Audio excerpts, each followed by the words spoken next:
মানুষের ঢল দেখে একটা কথা মনে আসছে, এবারের সংগ্রাম স্বাধীনতার সংগ্রাম, এবারের সংগ্রাম মুক্তির সংগ্রাম। এই বক্তব্য দিয়েছিল জাতির পিতা বঙ্গবন্ধু শেখ মুজিবুর রহমান পাকিস্তানের হানাদার বাহিনীদের এগেনস্টে। আজকে সামনে একটা রাজনৈতিক বিপর্যয় চুয়াডাঙ্গায় নেমে আসছে। আমরা আশা করব আমাদের নেতা নঈম হাসান জর্দারকে সামনে রেখে এবারের সংগ্রাম স্বাধীনতার সংগ্রাম, এবারের সংগ্রাম চুয়াডাঙ্গা বাসীকে বাঁচানোর সংগ্রাম। আজকে যে নির্বাচন হয়ে গেল, এই নির্বাচন সম্বন্ধে এখানে যত মানুষ আছে, হাজার মানুষ, কারো জানতে বাকি নেই। আজকে 40% ভোট পোল হয়েছে। আমি বলবো যদি মানুষকে ভয় দেখানো না হতো, নঈম হাসান জর্দার আপনি জেনে রাখেন আপনার বাক্সতে ভোট ঢোকানোর জায়গা থাকতো না। আজকে যে আমাদের এমপি পক্ষ ভোটের পরের দিন আমাদেরকে ডেকে নেবে, পা ভেঙে দেবে, বাড়ির থেকে বেড়াতে দেবে না, এই বিভিন্ন ধরনের স্লোগান দিয়ে মানুষকে ভোটে যেতে দেয়নি। আজকে আমাদের একটাই আপনার কাছে আবেদন, এই সুবাতাস যাতে হয় চুয়াডাঙ্গা উপজেলায়, চুয়াডাঙ্গা জেলার রাজনীতি যাতে পরিবর্তন হয়ে সাধারণ মানুষ যাতে রাজনীতির ভালোবাসা পায়, সেটাই আপনার কাছে আমাদের দাবি।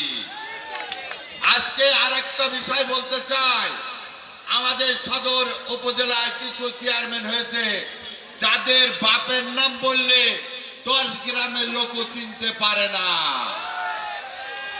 আজকে তাদেরকে চেয়ারম্যান বানিয়েছে কি কারণে? চুয়াডাঙ্গার ওই আওয়ামী লীগের নেতারা বালি তোলার জন্য আর মাটি বেচার জন্য। আজকে আমি অনুরোধ রেখে যাব যাতে চুয়াডাঙ্গা সদরে আর কোনোদিন কোনো জায়গায় বালি না ওঠে, মাটি যাতে বেচতে না পারে, সেটাই আপনার দৃষ্টি আকর্ষণ করব।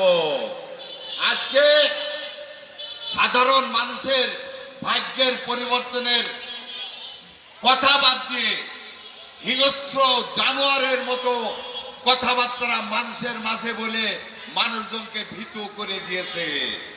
এটা কাটিয়ে উঠতে সময় লাগবে। তবে আপনাদেরকে অনুরোধ করব যে আপনারা যে জোয়ারে নঈম হাসান জর্দারের সাথে আছেন, আজকে নঈম হাসান জর্দারের এখানেই আমরা স্টপেজ করাবো না, তাকে আরো বড়, তাকে আমরা এমপি হিসাবে দেখতে চাই। আজকে সমস্ত পাওয়ার এমপির কাছে, সমস্ত বরাদ্দ এমপির কাছে। আমরা হয়তো মনে করছি যে নঈম হাসান জর্দার আমাদেরকে অনেক বরাদ্দ দেবে। আমি 15 বছরের চেয়ারম্যান, উপজেলার সমস্ত বিষয় আমার মাথায় আছে। অতএব উপজেলা চেয়ারম্যানের কিন্তু সেই ধরনের কোনো বরাদ্দ নেই। অতএব যে সীমিত বরাদ্দ আপনি পাবেন, সেটুকুই আপনি সমস্ত ইউনিয়নগুলোকে সমপরিমাণ বন্টন করার জন্য আপনার প্রতি আমাদের অনুরোধ। তবে একটা কথা আপনাদেরকে বলবো যে কেউ কারোর আশায় একটু ঠোকা বলে আমরা কিন্তু বেকা হয়ে যাই, এটাই সবচেয়ে আমাদের বড় অন্যায়। আজকে যে ফ্লোরে আমরা কথা বলছি, এই ফ্লোর যাতে থাকে, ছোট্টখাটো বিষয়তে আমরা মন কষাকষি করব না। আমাদের পরবর্তী জেনারেশন যুবলীগ, তারাই কিন্তু হবে আগামী দিনের আওয়ামী লীগ।